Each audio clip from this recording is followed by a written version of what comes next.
Halo pemirsa, jelang libur akhir pekan indeks harga saham gabungan lebih cenderung bergerak fluktuasi setelah mencatatkan kenaikan signifikan di perdagangan sebelumnya. Namun kabar baiknya adalah indeks harga saham gabungan di tengah fluktuasi yang terjadi masih mampu bertahan di atas level 7.500-an. Yang cukup menarik adalah sektor keuangan di sesi pertama pada siang tadi memimpin dari sisi sektoral ketika saham-saham perbankan big cap hari ini justru mengalami tekanan yang cukup dalam di tengah rilis kinerja semester pertama di 2025 dimulai. Dan hari ini BBNI mencatatkan penurunan dari posisi laba dan sahamnya melemah di atas 3%. Di mana penguatan dari sektor keuangan ditopang oleh saham SMMA yang hari ini menguat di atas 20% dan kembali mencatatkan auto reject atas. Dan seperti apa review di sepanjang perdagangan hari ini, proyeksi untuk perdagangan di pekan depan. Kembali bersama saya David Sanoval. Kita jelang IDX Segera closing selengkapnya.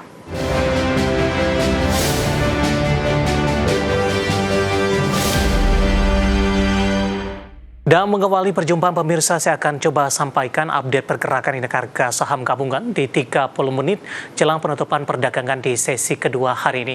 Di mana indeks harga saham gabungan masih mengalami fluktuasi, mengalami pelemahan terbatas dan mengalami berbalik arah menguat terbatas pemirsa. Di mana posisi saat ini indeks harga saham gabungan berbalik ke zona hijau, menguat tipis di 0,05% dan masih mampu bertahan di atas level 7.500-an, tepatnya posisi saat ini di 7.534,689.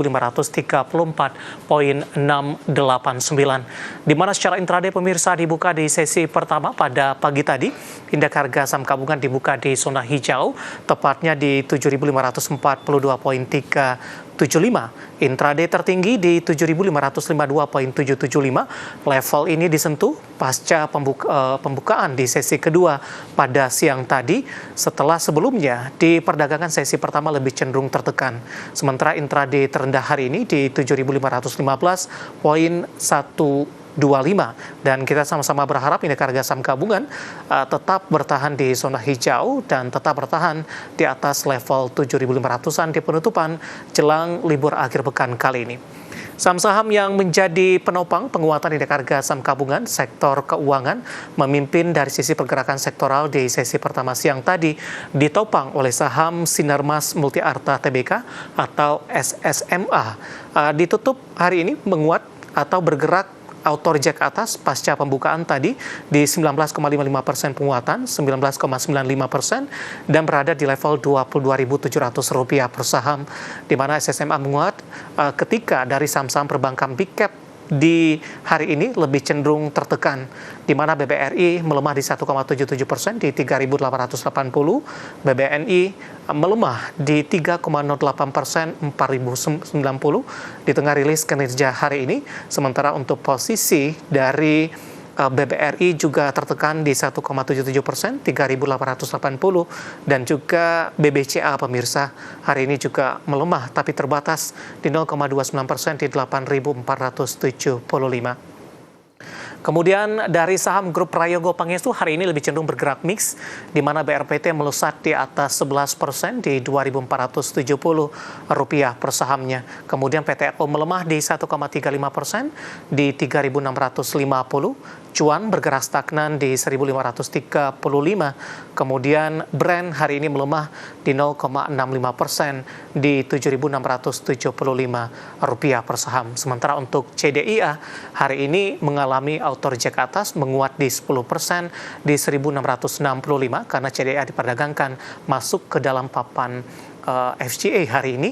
Ketika menguat di atas 10% langsung terjadi auto reject atas pemirsa. Sementara untuk koin emiten pendatang baru lainnya bergerak di 730, menguat di 9,77%. Kemudian saham Java hari ini melemah di 2,42%, PSAB juga tertekan di 4,61%, sementara posisi Antam juga melemah di 2,31% di Rp2.970 per sahamnya. Updatean pergerakan indeks harga saham gabungan di 30 menit jelang penutupan perdagangan di sesi kedua hari ini, dan semoga bisa menjadi salah satu referensi untuk Anda.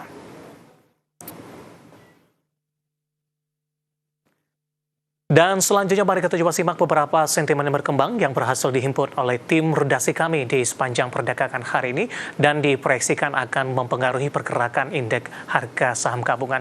Dan kali ini tampaknya didominasi oleh sentimen internasional dan informasinya apa saja.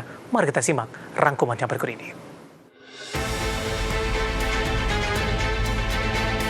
Klaim awal tunjangan pengangguran di Amerika Serikat turun sebanyak 4.000 di pekan yang berakhir di 19 Juli 2025 menjadi 217.000 di minggu ketiga Juli.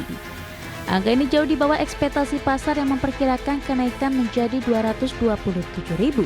Ini merupakan penurunan ke-6 secara berturut-turut yang menjadi level terendah sejak April, memperpanjang ketahanan relatif pasar tenaga kerja Amerika setelah sempat muncul kekhawatiran di awal tahun. Namun di sisi lain jumlah klaim lanjutan meningkat tipis menjadi 1.955.000 di minggu sebelumnya. Meskipun sedikit di bawah ekspektasi pasar, angka ini tetap jadi yang tertinggi kedua sejak November 2021.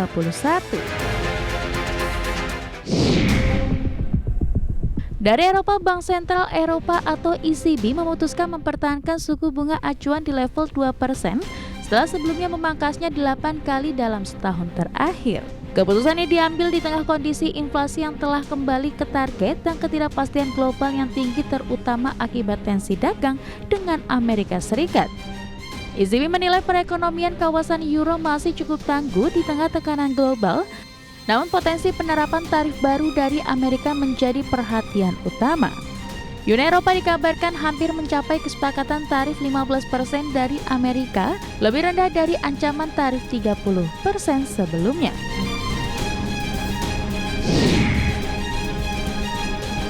Dikutip dari Bloomberg, Kementerian Dalam Negeri dan Komunikasi Jepang merilis harga konsumen tidak termasuk makanan segar di Tokyo naik 2,9% year-on-year di Juli 2025, turun dibandingkan 3,1% di Juni, dan pertama kalinya laju kenaikan turun di bawah 3% sejak Maret. Diperkirakan konsensus menunjukkan kenaikan harga akan melambat menjadi 3% karena penghapusan sebagian biaya air oleh pemerintah Tokyo untuk musim panas akan pengaruhi indeks tersebut. Indikator harga lebih rendah yang mengecualikan harga energi naik 3,1% sesuai dengan perkiraan konsensus. Dari dalam negeri, Menteri Koordinator Bidang Perekonomian Airlangga Hartarto optimistis pertumbuhan ekonomi Indonesia bisa mencapai 5,2% tahun ini di tengah kekhawatiran dampak negatif dari kesepakatan dagang yang mempermudah sejumlah barang Amerika Serikat masuk ke dalam negeri. Keyakinan ini didasarkan berbagai kebijakan fiskal dan stimulus sektoral yang tengah disiapkan lintas kementerian untuk mendorong pertumbuhan pada kuartal 3 dan 4 tahun ini. Sektor pariwisata juga akan menjadi salah satu tumpuan pemerintah terutama menjelang momentum libur Natal dan Tahun Baru 2026. Berbagai sumber, IDX Channel.